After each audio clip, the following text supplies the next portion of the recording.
So I couldn't remember any other person. But Mama Cham, I vividly remember.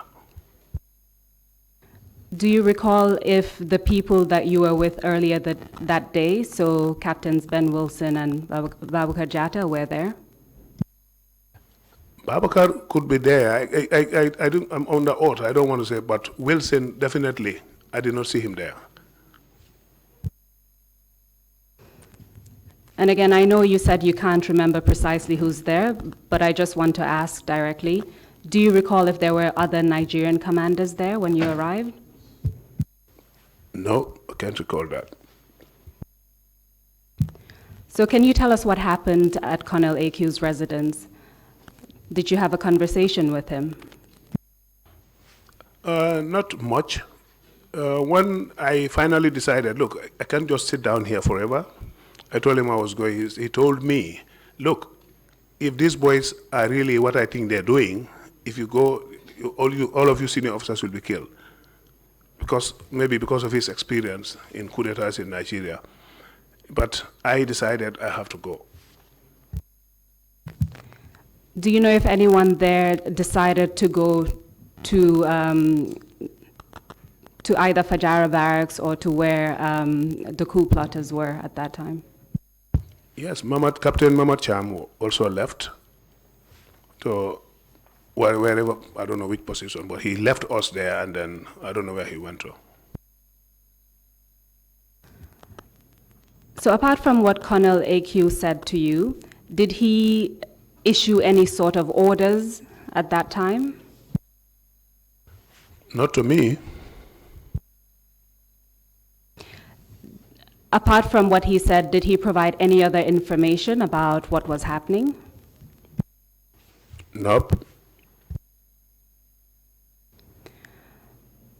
So you left his residence. Can you tell us what happened next? Where did you go? I went to my house, changed from the workout dress I was wearing, I got into camouflage with the full knowledge now that this is what is happening. So I got into my camouflage dress and came out on the small roundabout at Bakau New Town, Bakau Cape Point Tourist Market area. There's a small roundabout there. When I got to the roundabout, I saw a vehicle coming, a Mitsubishi pickup vehicle. Then I stopped the vehicle. I said, I need to get to Banjul. This happened to be my own teacher, Mr. Habib Drame. Then he was working for GPTC, Gambia Public Transport Corporation. So I told him, sir, I know you are my teacher, but there's a problem in the country. He said, yes, I know. I need your vehicle, but I will definitely return your vehicle to you. So I took the vehicle from him. I drove with headlights on, with double hazard lights, and then crossed the bridge. Nobody stopped me. Got into State House, nobody stopped me. Parked the vehicle, went straight up. When I asked the guys, where are they? They told me they are upstairs. So I went upstairs. I found Yaya Jammeh sitting there. There was no Sana Sabali, no Edward, no Sadib Hydra. Yaya was there alone with Almamo Mane, the late, and Musa Jammeh, the late, and Buba Jammeh. Buba Jammeh, I think he's now in Europe. Buba was the oddly at that time, and Musa and Almamo and some other guys were security to him because they all came from Zandam, so they know each other. So there was no army, a typical army guy with him, apart from Buba Jammeh. So all the rest were members of Zandam he knew and trusted. So I climbed up there. I found him sitting there. Then he explained to me what happened, that they have taken over the country, and Jawara is free to come back as a senior citizen, but not as president. Then, while we were there... Sorry, just to... When you say he told me, who are you referring to? I already said when I went up, only Yaya Jammeh was there, no other council members. So it's Yaya Jammeh, of course. You have mentioned other people who were present, such as the late Almamo Jammeh and others. So your testimony is that Yaya Jammeh is the one who spoke to you and said that. Is that correct?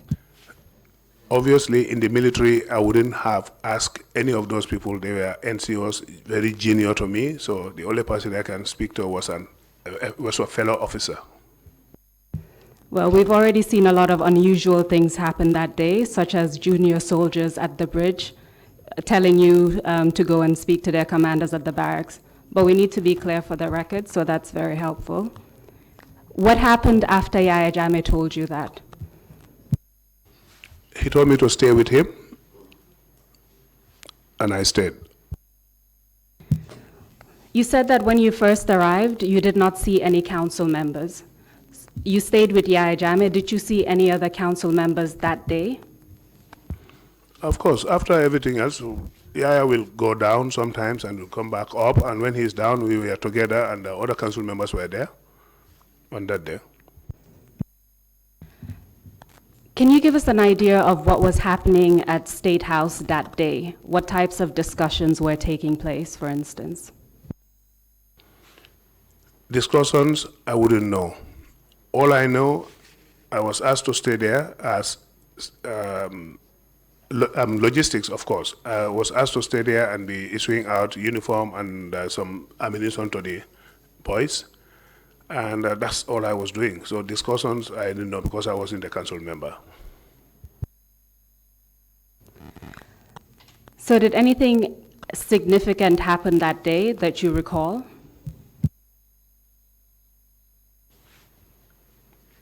Was significant. Everything on that day was significant. It was a military takeover, so everything about it is significant. So I want to know specifically what you want me to elaborate on. Do you know when the council was formed, for instance? Negative. Were other officers present that day, other senior officers, apart from yourself? I saw Mamad Cham, Captain Mamad Cham, Samsidin Sar, as senior officers. I saw those ones there, yes. And just to be clear, did you see them on that first day, meaning the day of the coup? This is where I can't say exactly, but all I know, I've seen them at the State House. I don't know whether it's the first day, second day or so. So I'd like to move on to the second day, meaning the day after the coup. Can you tell us what happened that morning? A lot of things happened, but what I know about myself is I was with Jammeh, and this was not even the second day, this was about the third day or so, something like that. And he told me that I'm going to appoint you as the mayor of KMC. I looked at him in the eyes, straight in his face. I told him, I'm not going. He looked at me and said, why? I said, I'm from Kiang. I cannot be mayor in Serakunda. He said, no, don't worry about that. We'll give you full support. You can decide your own salary. You can decide who you want to work with. I told him, I'm not doing it.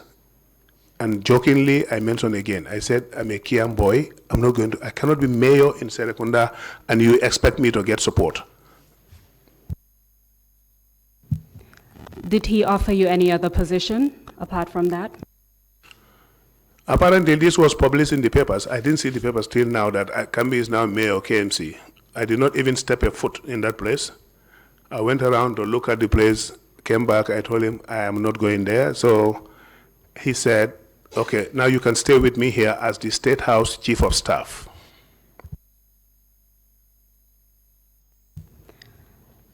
As State House Chief of Staff, what were your responsibilities? Nothing on paper.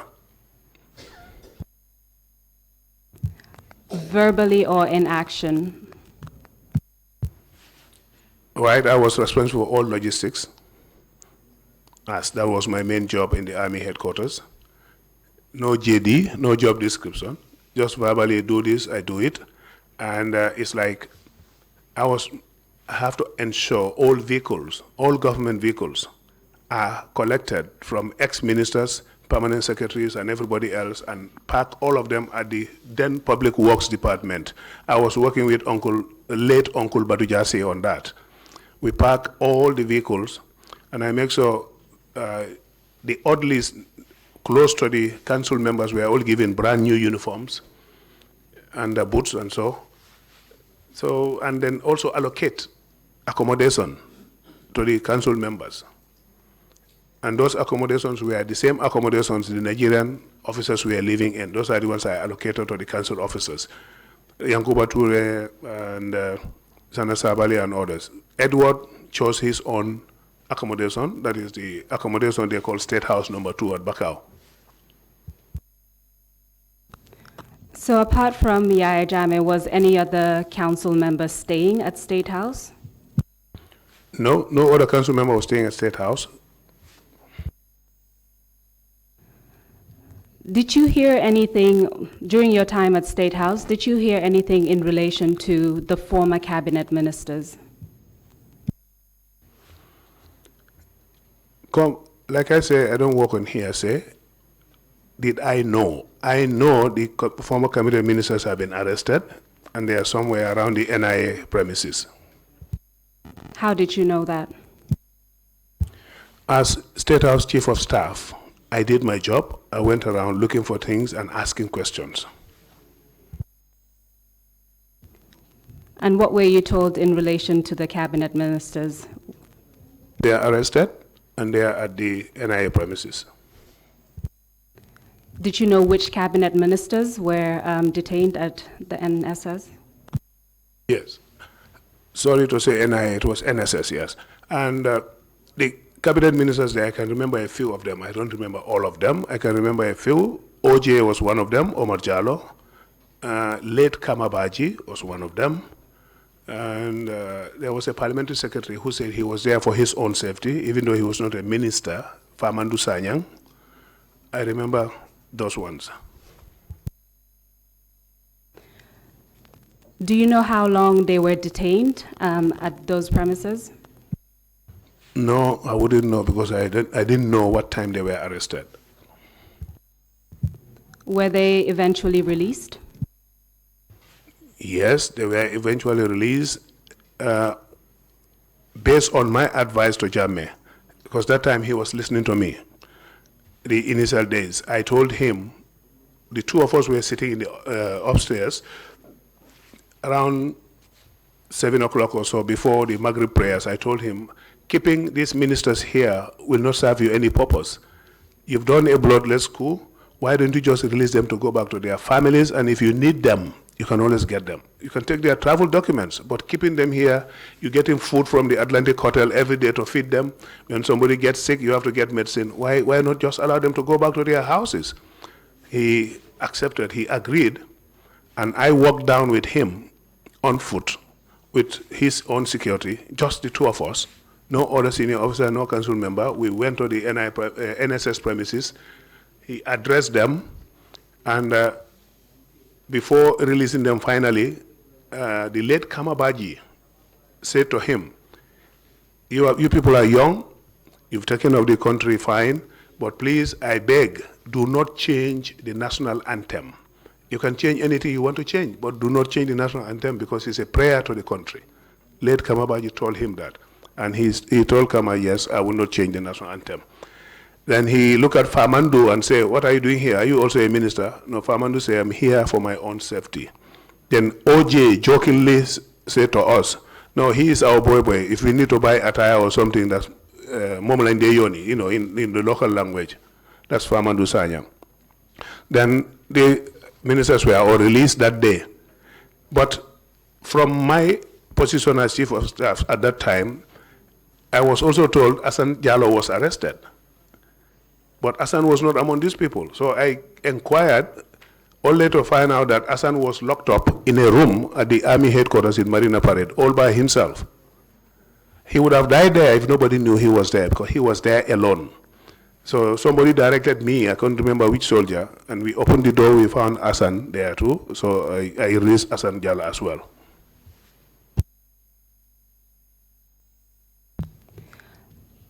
Do you recall how long after the coup this incident happened, the release of the former cabinet ministers? I can't exactly say when, but it was not long when I got to them, maybe the first week or so. Were the other council members aware of this release of the cabinet ministers? Were they consulted, for instance? No, they were not consulted by me, and they were not consulted by Jammeh. We just walked down and went and released them. And that brought a lot of animosity between me and them, especially Edward and Sana, because they didn't tell me, but the one of their soldiers came to me and said, "Sir, you need to be very careful. They are not happy with you releasing the ministers."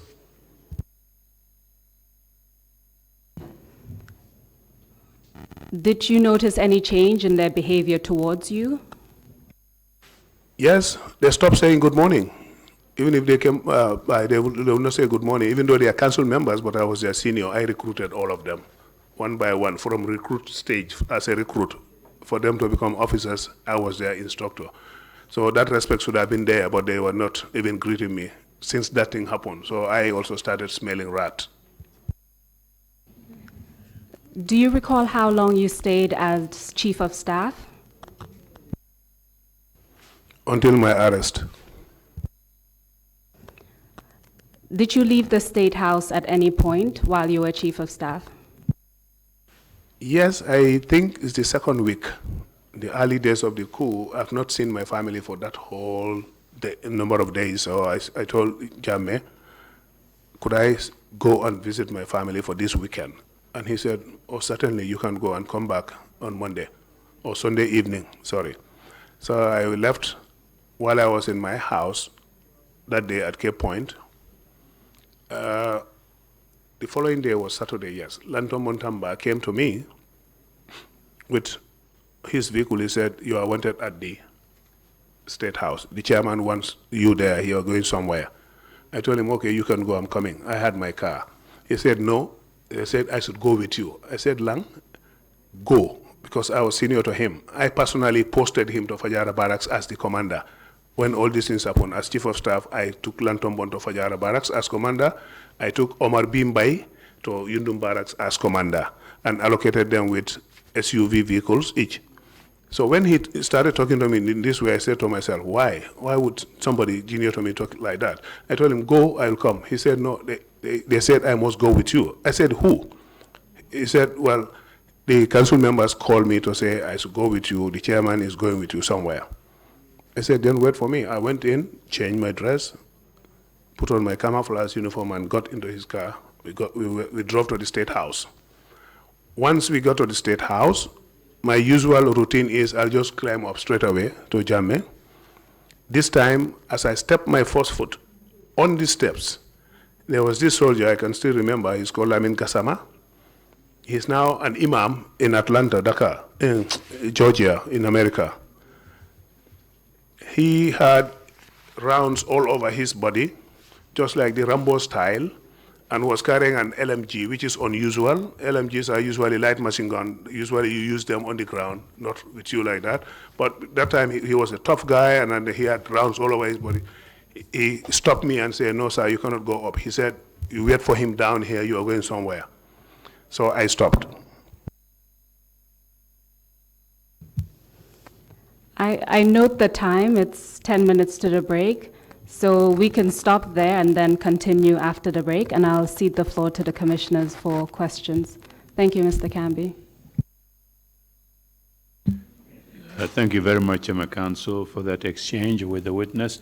Thank you very much, Mr. Cambi. Commissioners, do you have any questions now, or would you want to wait until the end of his testimony? I think that's the case. If there are no further questions, we will take a 30-minute break and come back. Well, let's come back at 12 noon. That is all right.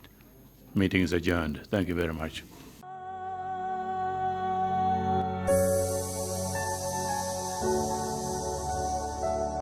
Thank you all very much and welcome back. Council, shall we continue with the proceedings? You have the floor, please. Thank you very much, Mr. Chairman. Welcome back, Mr. Cambi. Good afternoon. Good afternoon, Council. I hope you had a good break and are ready to proceed. Because you are poor, I did not have a good one. I only had tea. I hope the tea was very enjoyable. It has sugar.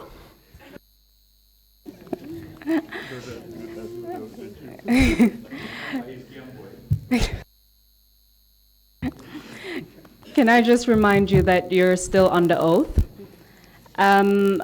We will address your arrest and detention, and then we'll We'll address the issue of your release and the impact of that, and then we should conclude. So prior to the break, you told us that Lang Tombong Tamba came to your residence, took you to State House, where you were stopped from climbing up the stairs, as you would normally do. And you described that what that particular soldier was carrying, and the fact that he stopped you from going upstairs, and so you stayed downstairs. I believe that's where you stopped. Correct? Can you tell us what happened after that?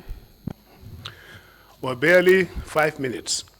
While I was standing down there, Sana Sabali arrived with Sadib Hydra in their respective vehicles, with 2 other vehicles following them, carrying their guards. A batch of soldiers following them, like they've been doing before. Wherever they move, they go with those soldiers.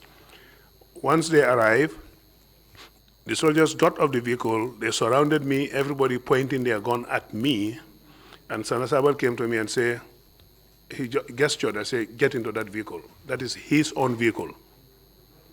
Without a word, I walked to his vehicle, the front seat, I opened the door, got into the front seat, and they drove off. Did he say anything to you at that point in time? Only get into that vehicle. Where did you drive off to? Or where did they drive off to, rather? Well, I only knew that they were going to mile 2 when we got out of Banjul, and then I saw them branch off to mile 2. What happened when you arrived at mile 2? Well, I was handed over. The commissioner of prison was called. It was then Antu Sedi, the late Antu Sedi was acting, and he was called, and they opened the gates, went inside, they opened the prison cells, and I was locked up in one of the cells at security wing, the maximum security wing, number 4.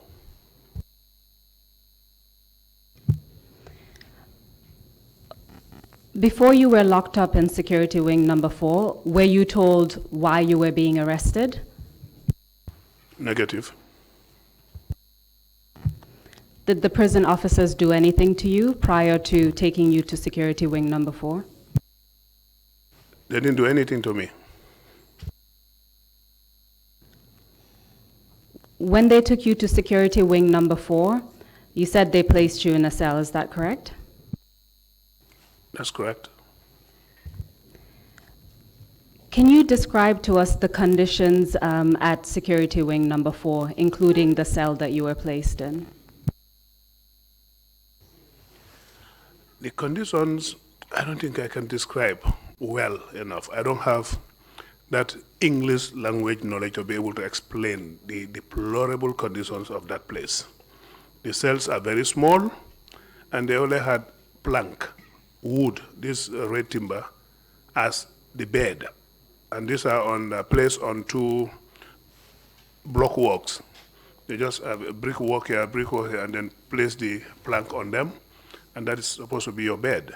And they also have a plastic bottle, covered plastic bottle, which was supposed to be my restroom at the corner, and 2 very dirty blankets. You know, when I was a child, there used to be this type of blankets with hair, the hairy ones. And that's what was given to you, 2 of them. One was supposed to be the bed sheet, and the other one to cover yourself with. And looking at my size, when I lie on that bed, my leg touches the other side of the cell. And when I'm coming down, sometimes my leg hits the so-called plastic bottle, which is supposed to be my restroom, because you're not allowed to go out at night because you're locked up and the officer goes away with the keys. Was that plastic bottle known by a particular name that you're aware of? They call it the chamber pot. Whatever that means, I don't know, but they call it the chamber pot. So you told us that you were placed in this cell, and you've described the cell. Were you allowed to go outside of your cell in the beginning? I was not allowed to go out. And the only time I go out is when I need to empty that chamber pot. I go out under escort, go to the toilet, empty the chamber pot, do what I want to do, take a shower if I feel like it, and then clean the chamber pot up, bring it back into my cells, and get locked up again. How would you describe the food that you were given at Mile 2? I wouldn't even give it to my horse. The kind of food they're giving us. The cherry, in the afternoon lunch will be rice, and the stew is something like, when they put the sauce on the stew, if you use your hand to eat, for example, all you find underneath is water, and they will divide one bonga fish between 3 people. They'll cut it into 3 pieces. So if you are lucky, you can have the middle and the tail, but once you have the head, all you see is the bonga fish, the eyes opening at you like that. So there's nothing there at all. And at night, in the evening, around 6 o'clock, they will bring the dinner, which is chere usually. And this chere, the same thing. All they do is boil bonga fish and use the soup to put on the chere. And that's what we are given, nothing else. Once in a while, they'll be cooking what they call pap. I don't know what is that from, because I don't think that's couscous. I don't think that's also millet. I don't know where they get it from, but this is the kind of food they're giving us.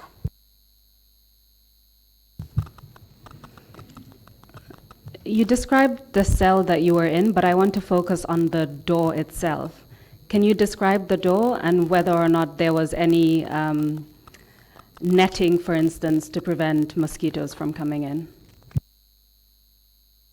The cells are like cubicles, and this cubicle on top, just like the warehouse, the small hole they put there for ventilation, and there was no mosquito gauze there.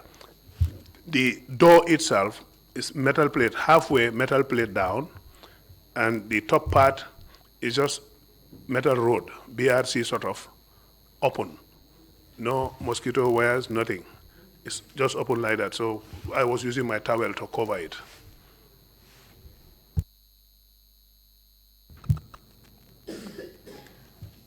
While you were in prison, well, let me rephrase that.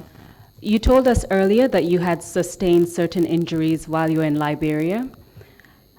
I want to find out if when you were in prison, what your medical condition was like at the time.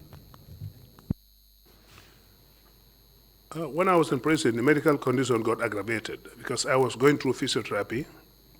Mrs. Ndao at the RVTH then was doing this thing for me, plus her assistants, Binta Fati and other people, Binta Fadera. Yes, they were giving me physiotherapy on a weekly basis because in Liberia, it's not only the broken leg that I sustained. When I jump on one side to avoid the shell from hitting me on the chest, I sustained what the doctors call a whiplash injury. Whiplash injury. And this injury affected here. And also, some fragment got into my neck here. The mark is still there, and the fragment is still in there. So once in a while, my neck gets stiff. I get all this pain down my left side. I can't do anything with my hand. And if I sit down for a long time, my foot gets swollen. If I walk for a long distance, my foot gets swollen. If I stand for a long time, it gets swollen again. But all that was not considered. I still was made to lie down on that hard plank, which aggravated the whiplash injury on my neck. And I had to smuggle a note out to my wife, who was a nurse at the RVTH, and they got me a collar, a neck collar. That's what I was carrying. I was getting better until when I got into that cells, and no medical treatment, nothing for the first days. They were not even allowing visitors. Even the Army medical team was not visiting us at that time. In fact, that's something I wanted to touch upon, whether you received medical treatment inside the prison facility itself. But from what you've said, in the early days you weren't even allowed that. Is that correct? In the early days, we are not even allowed that. There used to be this man called Sar, a very good person. He was so good to us that we even thought they might arrest him. He was from the gendarme and he's in the army medical team. He comes around just formality's sake. If you have headache, he gives you paracetamol. If you have but major injuries like mine, like RSM Jang's, there's nothing he could do anything about because he doesn't have the capacity to do anything for us. So he only passes by and say, well, sorry, sir, there's nothing I can do. And we understood. So that's how it was bad. That's how bad it was. You told us about your medical injury. What was the condition of RSM Jeng? RSM had injury. We had a military exercise. During those days, we conduct live firing exercises in the bushes in Kiang. And this particular exercise, RSM had an accident with a vehicle, and he sustained serious neck injury. And he was also suffering from that. He was using neck collars as well. But all those things were not taken into consideration when we were locked up. You said that you didn't have contact or visit from your family in the beginning, and you managed to smuggle a note to your wife sometime during your imprisonment. Can you tell us about that? How did you get a note to your wife, and what was the note about? Good. As military officers, you're not only taught tactics and military science only, you also, like me, I did my civil affairs, and I know how to persuade people. And there was this particular prison officer who was very, very good to the detainees, even though he had a relationship with Jammeh, very close relation to Jammeh. The surname is Bojang, and he's supposed to be Jammeh's uncle, he's a younger brother of Jammeh's mother. But he was so good to us. And I just don't know, maybe because of that, the other prison officers or commissioners are afraid to stop him from helping us. He comes, we give him notes to our families, and then they'll give him whatever we want, like provisions, food, or whatever, and he'll bring it back to us. And this is the same guy I used to give a note to my wife, explain my situation to my wife, and then they had to seek permission to see me from the council, because at that time, nobody, only the council members can give permission, and they give it in the form of a note that you bring it to the prisons, and they bring you out to one office, you meet them for a few minutes in the presence of a prison officer. You cannot even discuss anything, secret. The prison officer will be sitting down here, looking at you in the face while your wife or your parents or so are sitting next time, talking to them. So it was like not beneficial. The only benefit there is at least you saw your family member. Do you remember how long after you arrived in Mile 2 prison that you were able to smuggle the note to your wife? I can't remember exactly. I can't remember. But do you know if it was a matter of months as opposed to days? Of course, it's a matter of months. So as a result of Mr. Bojang's good deed, the note was sent to your wife. Did your situation change in Mile 2? Not immediately. But later on, I started being really stubborn with them. When it is time, when they started releasing us to get fresh air, they call it, they will open the cells for you, you come out, fresh air, and then go back in. When they started doing that for us, I started becoming real stubborn with them, the prison officers, and when they say it's time to go in, I refuse. I say, I'm not going. Get the military to come and shoot me, but I'm not going in. I'm not well. So because of that, and a whole lot of things happened, and the reports went to State House one time that they got information that Cambi wants to escape with Press Jany. So a whole contingent came from State House. We were just sitting down playing our Scrabble. All of a sudden, we saw the towers full of soldiers. And they opened the door, came inside, and the soldier who stood over me said, he started laughing. I said, what happened? He said, well, we received information that you and Press Jany were about to escape. He said, well, here I am, playing my Scrabble. So following that, did anything change in relation, as a result of your medical condition, did anything change in relation to your bedding or your food or anything like that? Yes, later on, I think because of our insistence that we are human beings, we should be treated properly, and with some of us being a little bit stubborn, with other things combined, they decided to be a bit humane with us. And they have a procedure they call, I don't know, they approve, they say the medical doctor at the medical team at the prison service will look at your condition and approve what they call high protein diet. High protein diet. I don't know what that high protein diet means, because what they do is they stop you from eating the normal food they cook for everybody. They'll cook special, they call it special one. If it is stew, they'll put one piece of meat. I suppose that is the high protein that they call. And that's what they give you. Then, as that continued, I was able to have more communication with my wife outside through this gentleman who is very good to me, and all of us, in fact. And in the end, I think my wife involved some doctors. Dr. Jones is one of them, I think. I will not be exactly so because I was not outside, but he was my doctor, so I suppose maybe he was the one informed. And message, according to my wife, message was sent to the council about my condition. And instruction was passed for them to send me a mattress in the cells. So I received 2 small mattresses and 2 small pillows. So that's when my condition started changing a bit. You told us that you were placed in security wing number 4. Do you recall the names of some of your fellow detainees?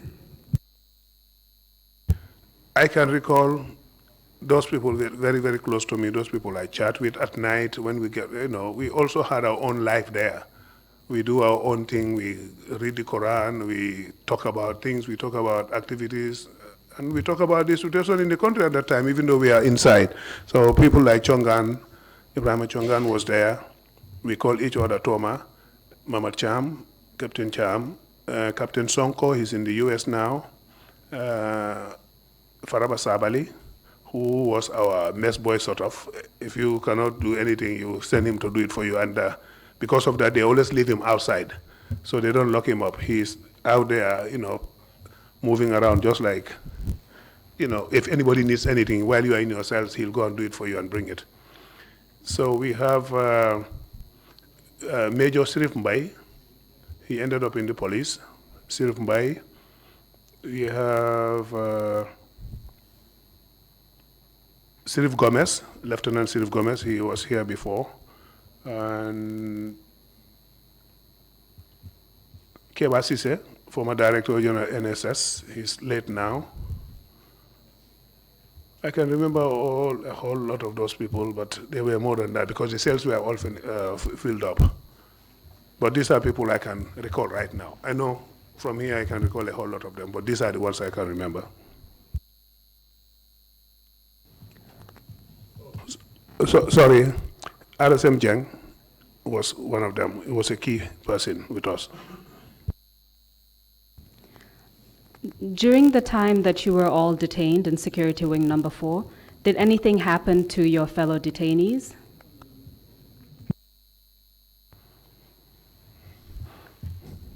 You want me to answer that question under oath? Yes, indeed. I would have preferred you to ask me directly, did anything happen to you? Then I would answer that question. If that gets you to the answer, did anything happen to you? Thank you, Counsel. Yes, while in detention on the 6th of September, they came for us. The council members came for us, and a few of us were taken, tortured, beaten from the time they opened the cells. They will drag you onto the floor, kick, butt-stroking you with the AK-47 butt, and their guards who were following them will be kicking and beating you up drag them out, and then took them to another place in the security wing there. That happened on the 6th of September, I remember. So I want to address that incident step by step. You said that the council members came. Do you recall around what time of the day they came to your cells? The exact time, no, but it's in the small hours. They came, opened the doors, and then I could see them because my cell was located at a place where when I stand on my bed, I can look through that ventilation hole and I see everybody who is coming through the main gate. So can you tell us who you saw? So I saw Yankuba Toure, I saw Edward Singate, I saw Peter Singate, I saw Sana Sabali and Sadibu Haidara with their guards. They all came in and they started opening in fact, before they opened the cell, they always asked, who is here? So if you mention your name, it looks like they had their own list with them or who they wanted to really deal with, because my cell was very close to the door. And when they rushed in, the first soldier who moved my towel and said, who is here? I said, it's me, Captain Cambi. He put my towel back and said, sorry, sir, and left. Do you recall who that was? Yeah, his name is Njai. They call him Njai. Njai Punkal or Njai what? But I can still recognize him because I know when I'm going to work these days, I used to pick him around the Brookfield Johnson and give him a lift to go to work. I just wanted to clarify one point before we continue. You mentioned that this occurred in the small hours. What do you mean by that? Well, when I was going to school, my English teacher, Musasi, the late Musasi, told me the small hours are the late hours from 1 a.m. onwards. So this thing happened around that time. It's not before 12 o'clock anyway. Thank you. Thank you very much for that. So after Njai Ponkal came and asked who was in the cell, and then you responded, and then he moved on, what happened next? He said, sorry, sir, and left me alone, and they proceeded to the next cells. That's when they started taking out. First was Mamacham or Chongan, I can't remember, but one of them, or RSM. I can't know the sequence, but these are the three people they concentrated on. Got one out, kicked, beat, do everything to them, dragged them out, and then came back for the next one, and then the next one. Let's start with the first person. You don't recall who it was, but when they beat that person and dragged that person out, were you able to hear anything? Were you able to see anything at that time after they dragged them out? Well, I was not able to see anything, but I heard firing outside. I mean, with my military background, it's like a mock execution type. You take somebody out and then you fire, pam, pam, pam, you come back and say, who is next? We finish with that one, who is next? Then take the next person out. There was firing where they took them. And you mentioned 3 individuals. Did the same thing happen to each one, essentially? Did the same sequence of activities happen? Anytime they take a person out, there's this firing, come back and say, we finish this one, next one, come. So what happens outside, I don't know whether the sequence is the same, but from the cell until they get out is the same, because they open your cell, drag you to the floor, and drag you out, kicking you, and hitting you with the butt of the gun. Did you hear these gunshots on 3 separate occasions? Is that correct? Well, I can't say 3 separate occasions, but there were gunshots all the time. They take somebody out, and it's not only one gunshot. It's just like a burst or somebody will be firing semi-automatic, pam, pam, pam, pam, pam. You mentioned Chongan, RSM Jeng, and Mamat. Can you just tell us their last names and whether that's actually correct? Their first names and last names. Captain Mamat Cham, RSM Babukar Jeng, and Ibrahim Chongan.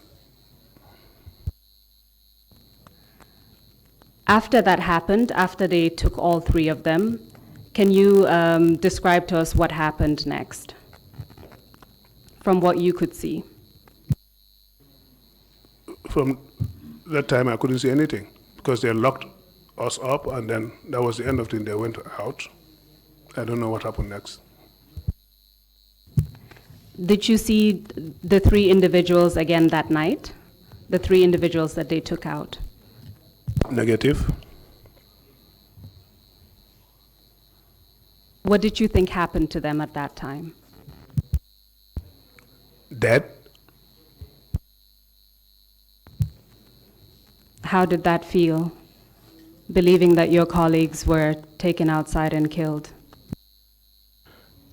I was not only, it did not only create anxiety, but mad. I was really mad that this thing is happening because as far as I am concerned, nobody has done anything that is worth even beating, much more killing.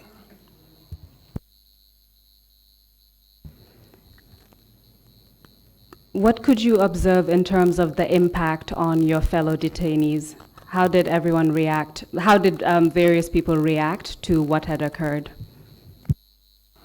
Well, this is quite interesting because, like we say, people have different levels of controlling stress or accommodating it, and some of them, I wouldn't blame the late Kebasise, the director of NSS, because of his age, he collapsed almost, and Samsidin Sar, yes, Samsidin Sar also was like, he went off because he was sitting at only one corner of his cells, and if you talk to him, he'll be like, huh, something like that. He was like not out of his senses completely, and it took a lot of convincing from the prison officers and from us, especially myself and Press Jan. We were helping him out. We trying to, anytime we are let out of the cells, we try to make sure he eats something, or we'll give him juice and he will not take it. So that's the effect of on some of our guys there. However, nobody blows your own horn, but I didn't care in the end, because if it was that was coming, let it come. So I was not even worried. I didn't care. I was walking around, and my colleagues, some of them were saying, "You, nothing worries you." I said, "But my conscience is clear. I've not done anything, so I'm not even worried. Let them come and do whatever they want to do."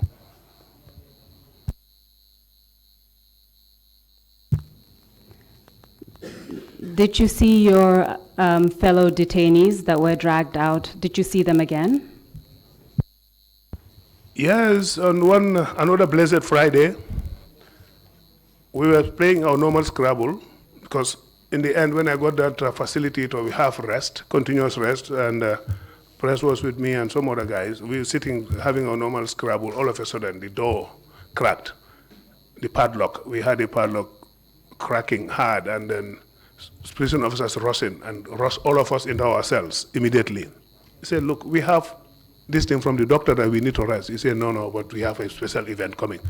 They rushed us into our cells, and like I used to do all the time, I stood on my bed looking into that hall. Then I saw Sana Sabali and Sadibu Hydra, hands tied behind them like that, escorted Edward Singate with a pistol on Sana's head like that. Alaji Martin was also with them, with Edward, and they moved them to the cells where they took our colleagues. But prior to that, they opened the cells and brought our 3 colleagues and locked them up with us again. Most people didn't see them, but when I was standing on my thing, I saw them coming. So that's when I knew that, oh, these people did not die. Prior to that also, this is something, I'm not going to name names, but some prison officers, like I say, were very good to us. Somebody somehow, a day before that happened, this is on a Thursday, told me, "Your colleagues are not dead." So I knew they were not dead from that day, but not before. I thought they were all killed, because that's where the gallows is of the prison. Gallows is where they kill people, where they hang people. So that security wing number 1 is just next to the gallows. So I thought they were all dead, until on this Thursday, I saw, this guy told me that no, they are not dead. Then Friday, they brought them back. So I said, oh, so nothing happened to them. So how did you feel when you realized that they were still alive? I was very, very, very happy. Nobody will imagine that we'll be happy in that condition, but that day was like I had a freedom. I had my freedom. I was very happy that my colleagues are with me.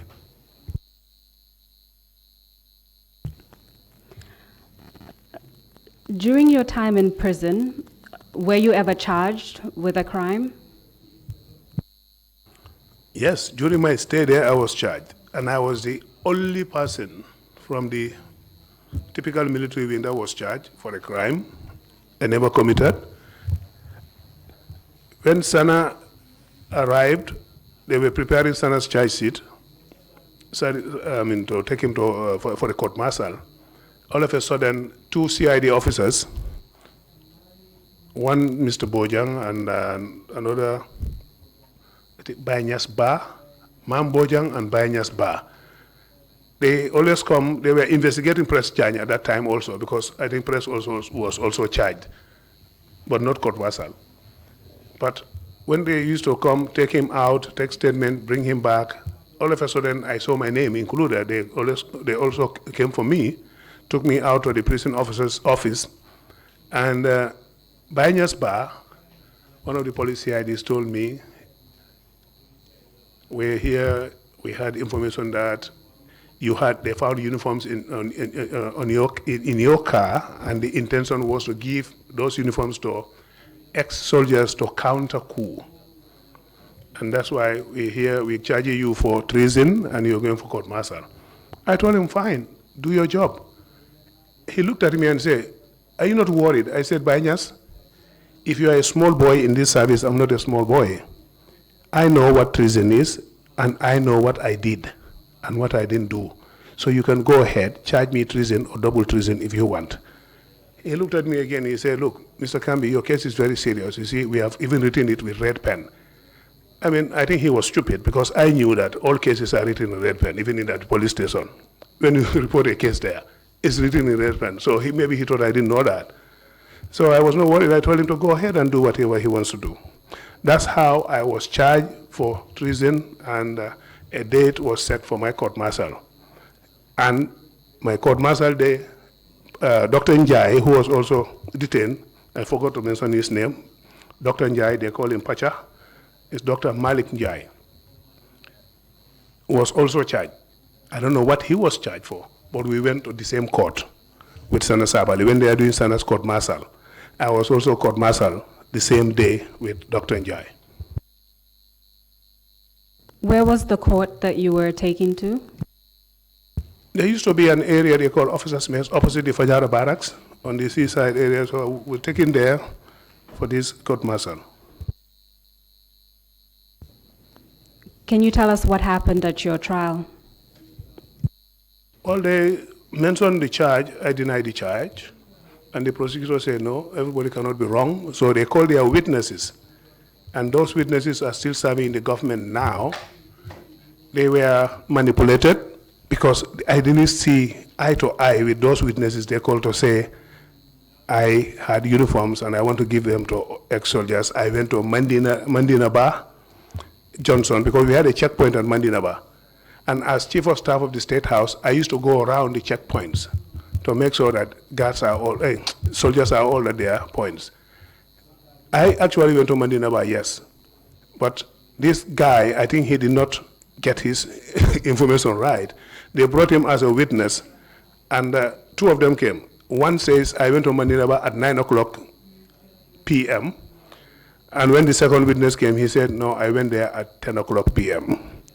So the judge advocate, who is a Nigerian, looked at them and said, look, are you people lying, or is this the truth?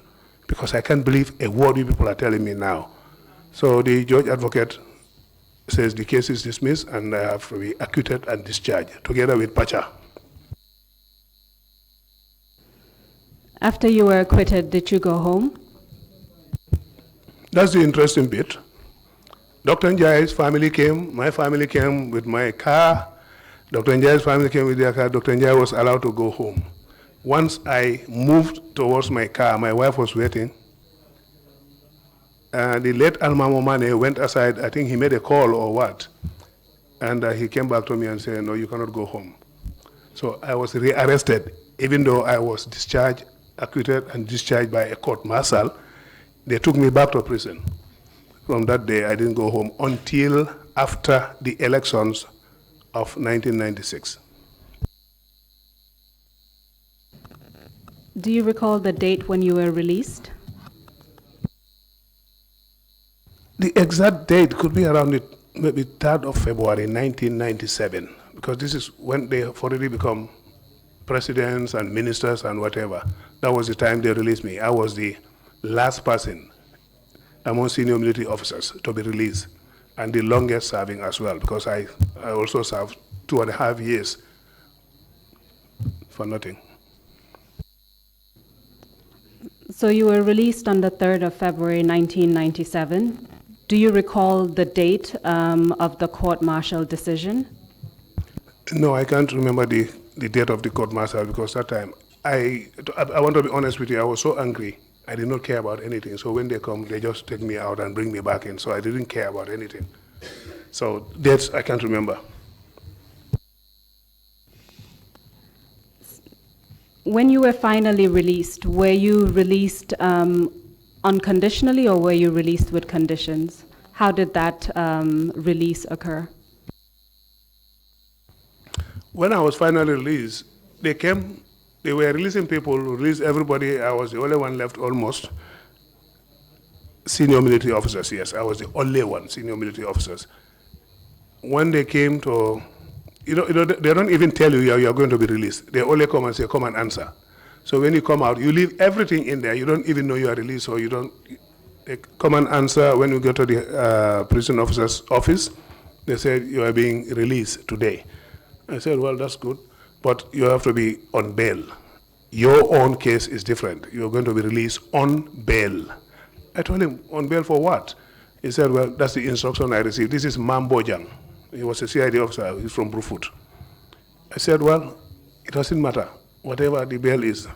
So I had to call my brother, Usman Job, then customs officer, senior customs officer, and Usman Job, when he came, he told them, look, even if the bail is 1 million, I'll sign it. But he won't spend the night here today. So that's how Usman Job signed the bail, and I was released with Usman Job. For how long were you on bail? I'm still on bail, because nobody ever came back to me to say your bail is gone. I'm still on bail.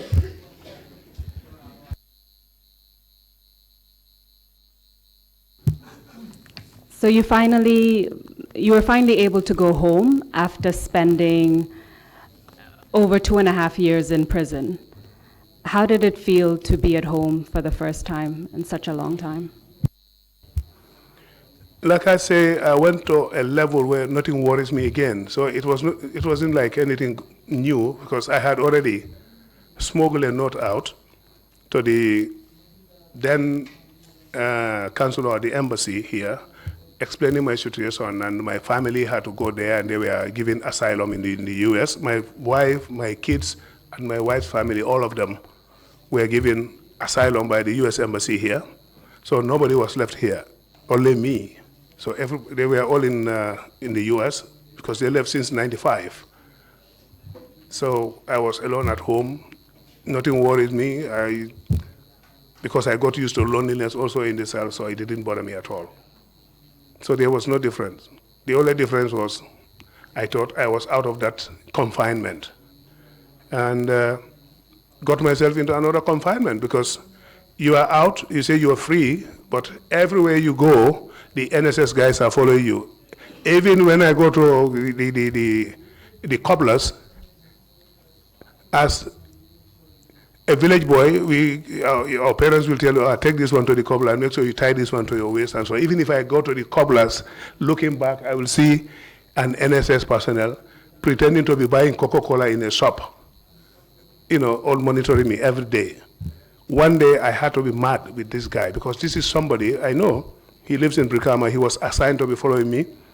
One day I was so mad with him, I had to confront him. I said, the next time I see you behind me, I will kill you and go back to mile 2. So that's when it stopped. Did they ever inform you why they were monitoring you, or do you know why? I just don't know. I just don't know. I can tell you this, that people talk about me in my presence and they don't even know who is Cambi. So things have been said, Cambi is leading this, Cambi is doing that. They don't even know who is Cambi. I can give you a typical example. After my release, one day there was this traffic jam at the Denton Bridge. They were checking vehicles. I was in my car, wearing short trousers. I was following another vehicle, and then there's another vehicle, a lady inside it. The lady was so angry with the soldiers and the police, stopping vehicle, wasting everybody's time, and he started talking. Captain Cambi Romana fi ken you ko stop. Stop. I was standing next to the lady. I look at the lady, I said, do you know Captain Cambi? He said, yes. Hi, man maham Captain Cambi. Ñew na fi ken you ko stop sir. You know, something like that. So things like that, I live with that. And my father used to tell me, there are people like that. Whether you do something or not, they will say things about you, and that's something, all you need to do is just guard yourself and don't do what people think you are doing. And that's what I've been doing all my life, and that's how I think I survived all these false accusations about me in the army and everywhere else. After your release from prison, did you resume your military career? No, I did not, because while we're in prison, they serve all of us with a letter which says ex-Captain Cambi, even though I did not receive a letter prior to that to say you are dismissed or you are retired or you are discharged. But we received a letter, ex-Captain Cambi. That is the arrest warrant, because they arrested us even before formalizing it. So this letter was just to say that you have been arrested and you are a security detainee. And it was addressed to ex-Captain Cambi. So whatever that means at that time. I did not resume work. When I was released, I was asked to go and see the president. Somebody escorted me, I don't know who they are. They said the president wants to see you. Myself and the former director of NSS, Kebasise, went to see him. And Kebasise, he said to me, look, I wanted to release you from the beginning, but the council never agreed. And I did not want to sacrifice 100 lives because of you, because it was going to bring a problem between me and the other council members, and there was going to be chaos. So it's better for you to stay in prison than release you and then we lose lives. I said to him, it's all fine, as far as I'm out now. Then he said, what I'm going to do is I'm going to make sure they pay you your dues, and then I will look for somewhere to redeploy you. I said, fine. That was from him, Jame, directly. Then I think a week later, I was called, I received a letter to say I'm appointed Principal Assistant Secretary at the Ministry of Interior. When I received the letter, I told him, look, I'm not a policeman, I'm military. I went to him, I told him I'm not a policeman, I'm a military man. He said, you see, you are stubborn. I'm telling you I'm redeployed, you are telling me, who are you to challenge me? I said, look, I am nobody to challenge you, but this is my life. I don't know police duties. And I'm not an administrator. He said, well, you go there and help Major Bojang, who was then the minister, Mamadou Bojang, who was then the minister. Go and, this is how he put it, go and help Mamadou Bojang straighten that ministry, because there are a lot of things going wrong in that ministry. So then I accepted when he said that. I just wanted to clarify one thing before we continue. You mentioned that the arrest warrant that you received, which was addressed to ex-Captain Cambi, was signed. Do you recall who signed it? All the letters were signed by Sana Sabali.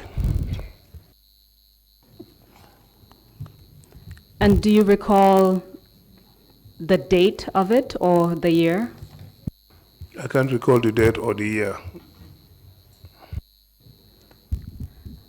So I'll just move on to your time, your career when you were working at the Ministry of Interior, assisting there. Can you tell us what you did after that? Well, my appointment was principal assistant secretary because that time in the government, a captain's rank was equivalent to a grade 10, they call it. So principal assistant secretaries were grade 10 then, and then my appointment was principal assistant secretary and the coordinator of the National Drug Control Council. I was the coordinator. There was a UNDP, DCP project, United Nations Drug Control Program. They had a project with the Ministry of Interior controlling drugs, narcotics. So I was made coordinator because they said they wanted an ex-serviceman in that position. So I was principal assistant secretary and National Drug Control coordinator. And Dr. Tala Jallo, wife of Tatin Baji, former IG, was my deputy coordinator.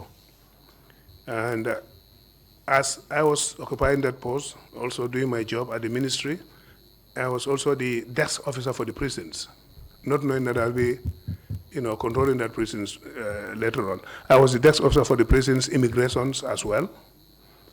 I was responsible for signing. If the immigration department needs passports from the central bank vault, I was one responsible to sign after the Director General sends in his request. And prisons also, prisons committee, visits at the prisons, I was responsible for that also. This National Drug Control Coordinating thing brought a big problem between me and the then minister, Bojang, because I was getting an incentive in addition to my salary. The drug control program bought an official vehicle, a Nissan Patrol, and they also told me that I should try and get an office space where they will sponsor everything, even if it is dilapidated. They were going to refurbish it, furnish it, and I can get my own team and then separate myself from the ministry. And this was going to be consist of custom officers, people from the CID department, and then we form what they call now the drug squad. This is where it all started. It was my baby. I started it. But it was then called the National Drug Control Council. Myself and Tala were running it, Tala Jallo. Then Minister Bojang was like, no, I can't understand this. My office was furnished by them. I had a sofa, I had color photocopier. He did not have that in his office as a minister. So I think that all brought the animosity between me and him. One day he just got up and said, look, I don't think you are brought here as coordinator. You are here as principal assistant secretary. I told him, you are the minister, whatever you want to do. Then Auntie Teres was, Teres Drame was permanent secretary. And it got to a level where he has been monitoring everything I do. I was also responsible for, as principal assistant secretary, when the fuel coupons come, I distribute the fuel coupons. So one day he just called me and said, the number of fuel coupons you give me is not enough. I have a utility car at home. I said, look, coupons are for work. It's not for your personal business. And he got angry with me. He almost fought me that day. He went to the extent of pulling this thing up, sleeves. And people have to come between us. So he said, from now on, I'm going to make sure you are not coordinator. Then he wrote to the State House, or wherever he wrote to, I don't know. The following week, I saw Lena Manga Sanyang, who was then at the Ministry of Foreign Affairs, reporting to office, say, she is now the coordinator. I said, fine. So I had to remain as principal assistant secretary. But the message got to the UN, and they wrote back to say, look, if we don't have a former military person or police person, somebody who has done service, the project is done for. They did not heed to their letter, and those people stopped the sponsor. Then I couldn't bear it. I looked for a job somewhere else, and I saw an advertisement on the papers about civil aviation, deputy head of security at the airport. So I applied for that job.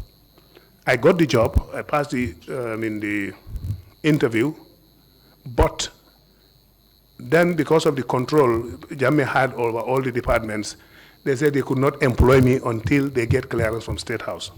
So they had to wait for almost a month before they can get a clearance from the State House, because nobody was willing to go to State House and tell them, can we employ him? So they were only waiting for somebody to do it. So I had to use my own connections and then call somebody to tell them this is what is happening, and that's what's holding my employment. So when I got that job, I resigned from, no, I didn't even resign. I left Interior because I was on contract.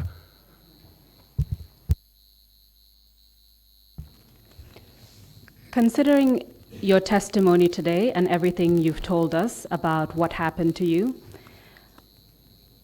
I would like to know what your views and concerns are in relation to your victimization, as well as the mandate of the Commission, which is to accomplish never again. What are your views and concerns in relation to how the Gambia can move forward and achieve that?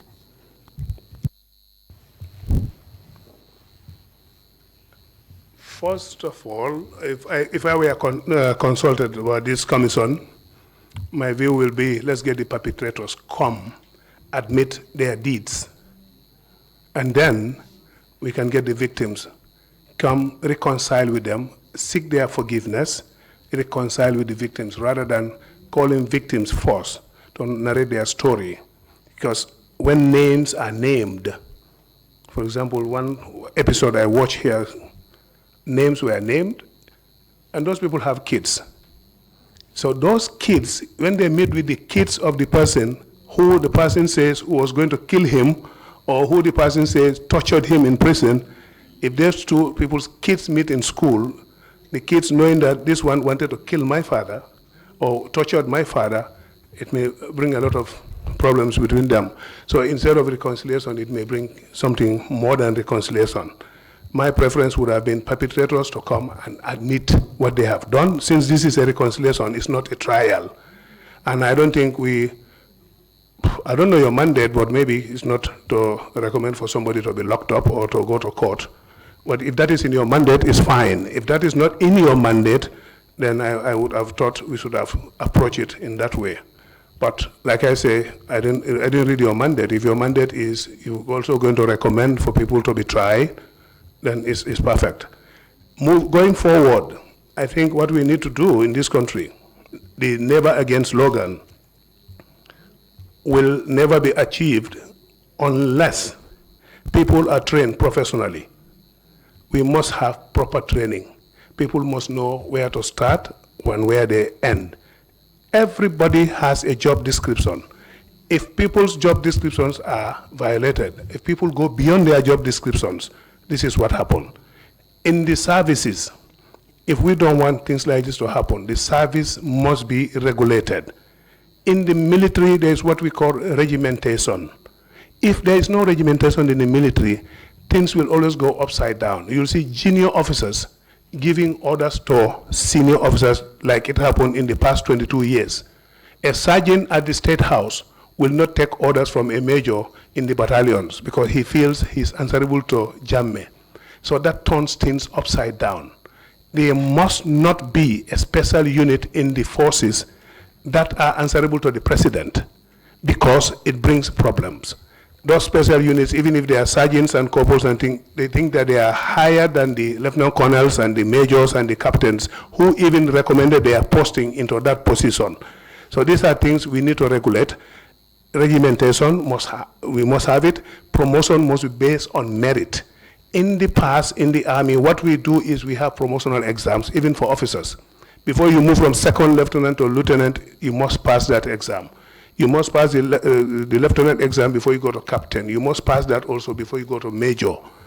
The same thing with the junior NCOs. From Lance Corporal, we have what we call cadre course. This cadre course involves theory and also practical exercise. You go to the field, you do tactics. You do map reading. You do assault course and all kind of things. If you pass, then you promote to the next rank. But if that is abandoned and everybody is promoted based on who you know or who is in the office at that time or who is loyal to me, the Army will never go forward, and this never go against slogan will be repeated. We'll have a repetition of it. And as far as I'm concerned, I've not seen any changes in that in the Army yet, because we still have the bogus ranks that were issued out by Yahya Jammeh to people who did not go through the courses. You cannot be a general, even though it's a political appointment, without going through some of those courses. We have seen people who were sergeant majors, they are now generals. I don't want to name names, but this is my view of the army at the moment. It's left to the president, it's left to the government, how they want their army to be. But as a professional, with my professional experience, this is what I think should happen. People must be promoted based on merit. The army must be restructured from up there down. If our army strength is brigade strength, you cannot have a rank more than a brigade strength structured rank. If our army is just one battalion, you cannot have a rank more than that, apart from the staff officers at the headquarters. But if we have major generals, we have brigadier generals, we have lieutenant generals, for an army that is only brigade strength, it will bring all these problems. And like I say, that is my view, and anybody can correct me if they want to, anybody can disagree with me too, but that is my view with my training and the way I see a way forward, so that there will be no problems in the military or other services. Once there is regimentation, a sergeant knows that I'm answerable to a staff sergeant. A lieutenant knows that I'm answerable to the captain. There will be no problems at all, because anything somebody does will now know where the instruction came from and who gave the instruction, why did he give that instructions. I think so far that's my view of how we can go forward, and this never again slogan for you to achieve it. Thank you. Thank you very much, Mr. Cambi. Your views have given us a lot of information. It is indeed part of our mandate to make recommendations for prosecutions, but we're very grateful to you for your observations as well as your testimony today. So I thank you very much and hand over to the commissioners for additional questions. Thank you. Okay, before the commissioners come, I have one thing, and that is like a request. If we don't call the right people here, we will not get the information we require. There are people out there, like RSM Jeng and Mohamed Lamin Kasama, who was ADC to Jawara. So anything that happened around Jawara at that time, he is the right person to tell us, because he was the only one there as an officer. And RSM Jeng was the overall RSM of the whole army. Nothing happened without his knowledge. He knew all these things. So if they are not called here, it will be you will not get some information from them. Thank you very much, Council, and thank you very much, Mr. Cambi, for your testimony. Before I turn to the commissioners, I have a very minor clarification to seek from you. At what point did you become aware of the firings on the 6th of September being mock executions? Because at one point you said you used the term mock executions when you were referring to events on the 6th of September. And then later on, you said mock executions. You became aware when you saw the individuals that you thought were executed, but they were indeed alive. So at what point exactly did you become aware of mock executions? Thank you. This is when, like I say, a good prison officer called me to tell me that these people are not killed. That's when I knew that this was a mock execution. Thank you very much. Yes, Commissioner Kinte. Retired Captain Cambi, this is Commissioner Kinte. I remember you said when you were turned back at the bridge to report to the head of the junta, you did not go that way. I was a bit confused. You said you went home, and then later you reported you consulted your immediate boss, and later went to the State House, eventually drove to the State House. Can you throw light on which one went first, and like in particular when you were going to your boss, where you were there with some people, did you go together or you came in different moments, but you converged there also? Please shed some light on that. If you recall also, I said, I can't remember what happened that day, who I went with, who I didn't go with, but I can't remember going with anybody because I made it a point of duty when I realized what was happening. I don't go out with any officer. I don't move with anybody. I only move with my orderly, Ismaila Jane. So I wouldn't know exactly what, I can't recall. But I knew I was in control of that vehicle, GNA 10, and I can move with it anywhere during that period in the morning. You said you went home. Did you first go home, then to your boss, or your boss then to the home? Because otherwise, from home, you went and dressed and left for Banjul. That's where. That's clear. I went home and allowed the vehicle to drop the other officers, Jata and Wilson, and the driver came back, and that's when I went to see my boss. And then from my boss, I came back home to change dress into camouflage and drove to the State House. Sorry, Commissioner Jones, you have the floor. Commissioner Jones, thank you, Mr. Cambi. As part of our mandate includes reparations. You did say upon your release you were promised that your dues would be paid. Can you please confirm if these dues were indeed paid? I didn't hear that clearly. Our mandate includes reparations, and you did state that when you were released, you were promised that your dues would be paid before your appointment at the ministry. Can you please confirm whether the dues were paid to you? Yes, the service, my service in the army, the pension was paid to me.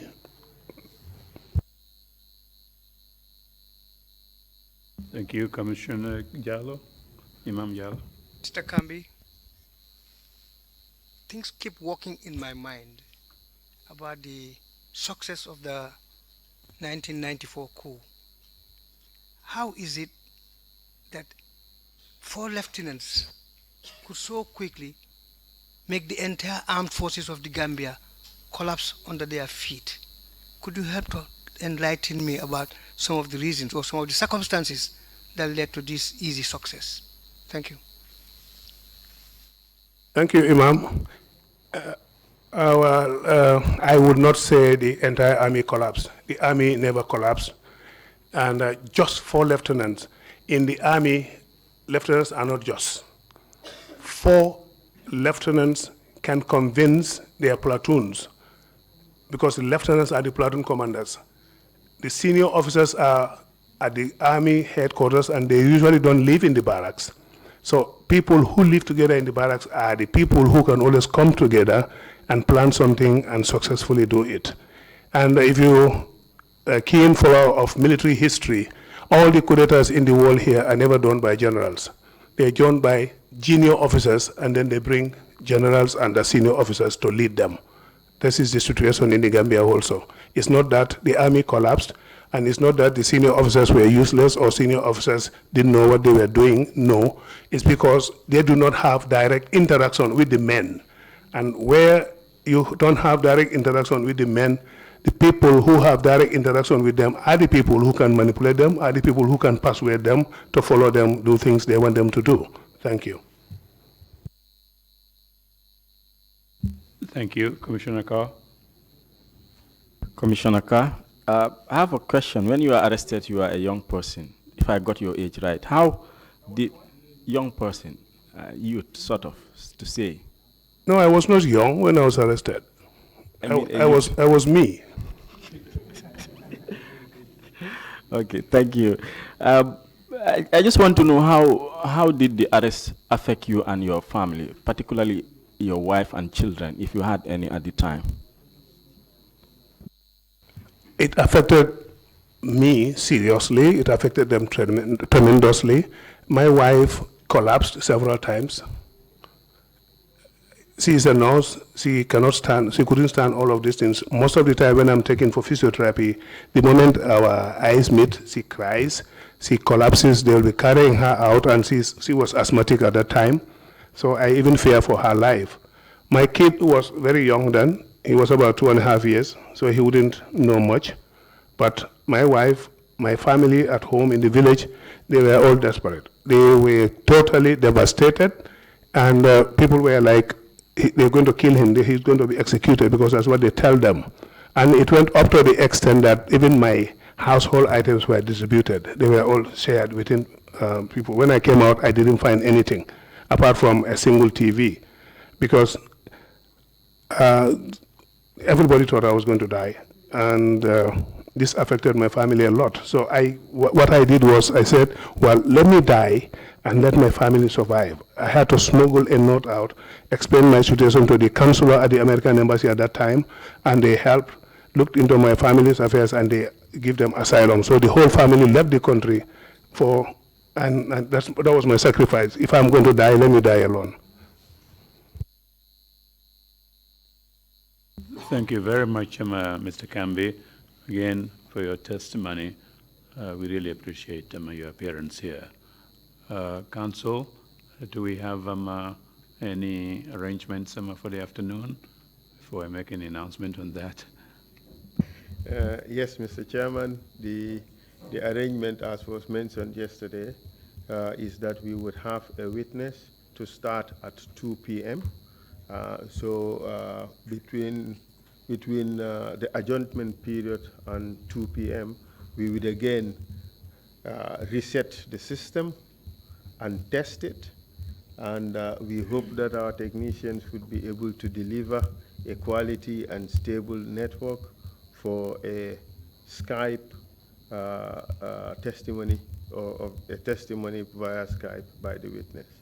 The witness is waiting. He is in the US, and hoping that everything would be okay for him to take the stand out at Rutgers University by 2 p.m. this afternoon, Gambian time. Thank you very much, for that explanation. I do hope the technicians will do their best to make sure that we don't have any technical problems, and we would start sharp 2 o'clock. And if there are no further points or questions, meeting is adjourned. We meet here at 2 o'clock.